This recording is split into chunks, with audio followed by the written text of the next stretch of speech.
Welcome back. The details. President Abdel Fattah el-Sisi inaugurated on Saturday a number of housing projects in Badr City, northeastern Cairo.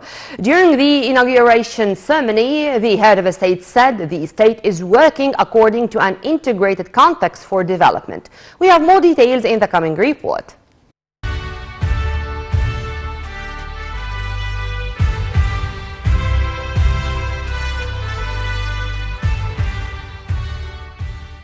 President Abdel Fattah el-Sisi said on Saturday that unplanned population growth hinders the state's development strategy, and the expansion and the construction of unsafe housing has been destroying the country since 2011.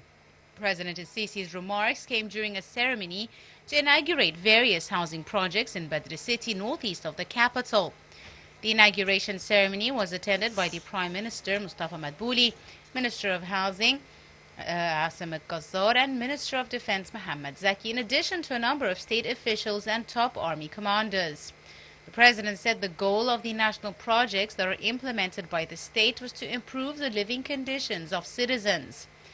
The head of state said the current situation in the Egyptian state needs exerting all efforts to transfer the country into a brighter future. President el-Sisi expressed his keenness to solve the problems in various sectors such as roads, ports, airports, as well as water, to change the lives of citizens from no state to a good state. El-Sisi stated the projects carried out by the Ministry of Housing do not aim to compete with the private sector, but rather an attempt to create a balance between what is required at the state level and what is being proposed. El-Sisi also confirmed the state intends to offer the new administrative capital company on the stock exchange as soon as possible, expecting that its assets will exceed 3 to 4 trillion Egyptian pounds within 2 years. The President said the state bears a huge cost to provide alternative housing to Egyptians, noting that the subsidy over 10 years cost the state up to 3 trillion Egyptian pounds, or around 275 billion pounds annually. He added that the project of developing the Egyptian countryside needs 1/3 of the value of subsidies in 10 years.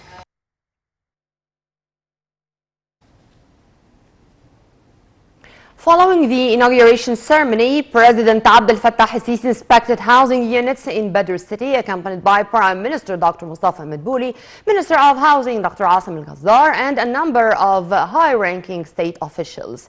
The President also toured the second Mr. Housing project for new administrative capital employees in the city. During the inspection tour, the Housing Minister briefed the head of state on the details of the project, which has been finalized.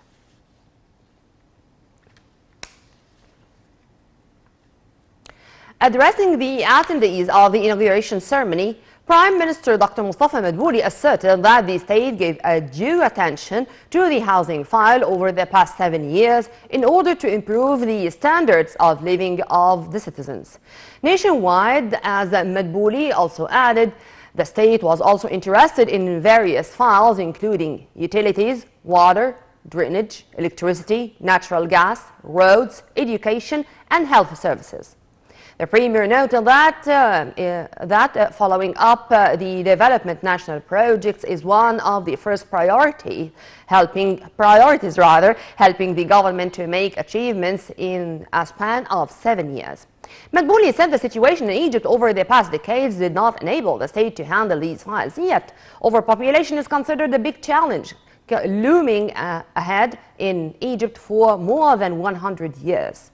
The Premier pointed out that the state has adopted a strategy for handling the overpopulation issue based on building new cities. Madbouli also said the state was successful in doubling the establishment of housing units in Egypt compared to the past 40 years.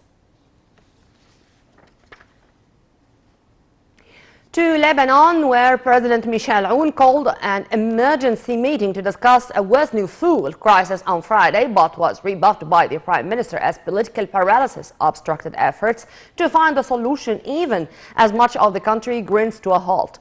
Dwindling fuel supply has plunged Lebanon into extended blackouts and long queues for petrol and bread, with many bakeries and hospitals almost forced to close. Angered by the government's inaction, protesters blocked roads across the country.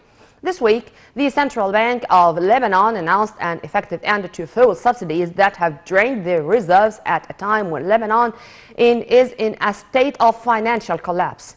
The government opposes the move, which will prompt prices to rise sharply, and criticizes the central bank for not reversing the move, while importers say they will not extend supplies until an agreement is reached.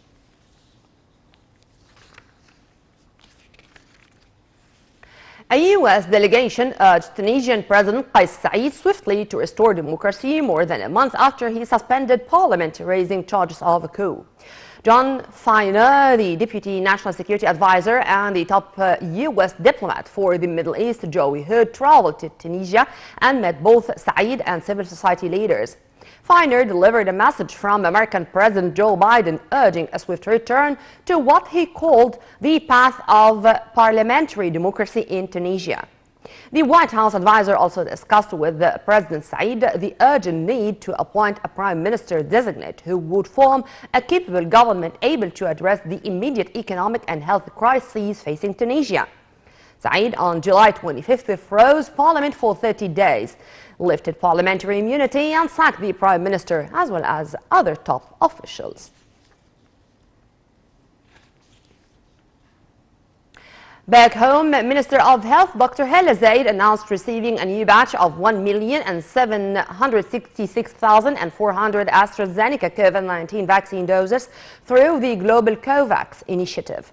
The new shipment, the third of its kind, brings the total number of AstraZeneca shots received by Egypt via COVAX to about 4.3 million doses. Egypt has also received shipments of the Sputnik, Sinopharm, Sinovac and Johnson & Johnson shots. It also recently began locally producing Sinovac's COVID-19 vaccines. The ministry said that citizens' turnout on vaccination centers continues nationwide. It also stressed that vaccination centers are open nationwide throughout the week from 9 a.m. to 9 p.m.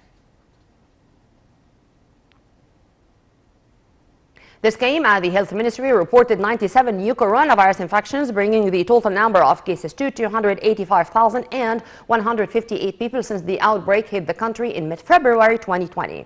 The Health Ministry also reported 5 new death cases, bringing the total number of fatalities to 16,609. The ministry added that 43 patients were discharged from quarantine hospitals, raising the number of those who have recovered to 233,772 people.